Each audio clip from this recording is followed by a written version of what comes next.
ഈശോ മിശിഹായ്ക്ക് സ്തുതിയായിരിക്കട്ടെ. അഭിമന്യ പിതാവേ, ആദരണീയരായ വൈദികരെ, ബഹുമാനപ്പെട്ട അധ്യാപകരെ, ദൈവം സ്നേഹം കൊണ്ട് ഭൂമിയെ ചുംബിച്ച രാമാണ് ക്രിസ്തുമസ്. നമ്മെ കാണാനും കേൾക്കാനും നമ്മുടെ സുഖദുഃഖ അനുഭവങ്ങളിൽ സ്വർഗം വിട്ടിറങ്ങി വന്ന ദൈവസ്നേഹത്തിന്റെ വലിയ സാക്ഷ്യമാണ് യേശു ക്രിസ്തുവിന്റെ മനുഷ്യാവതാരം. ക്രിസ്തുമസ് പ്രത്യാശയുടെ വെളിച്ചമാണ് നമുക്ക് നൽകുന്നത്.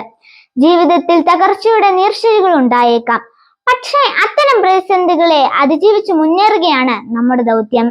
ജീവിതത്തിൽ നിരാശയുടെ കാർമേഘം പടരുമ്പോൾ ദൈവം നമ്മുടെ കൂടെ ഉണ്ടെന്നുള്ള ഓർമ്മപ്പെടുത്തലാണ് ഓരോ ക്രിസ്തുമസും.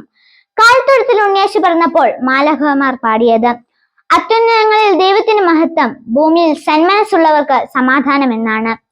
ലോകം മുഴുവനും സമാധാനത്തിന്റെയും പ്രത്യാശയുടെയും ആശംസയായാണ് ക്രിസ്തു പറഞ്ഞത്.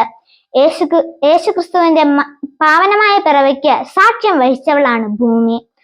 ആരുമില്ലാത്തവർക്കും ഹൃദയം തകർന്നവർക്കും നിരാശയാൽ കഴിയുന്നവർക്കും ഈ ക്രിസ്തുമസിന് കൊടുക്കാവുന്ന അമൂല്യമായ സമ്മാനം നാം അവർക്ക് തുണയായി ഉണ്ടാകുന്നുള്ള ആശംസയാണ്.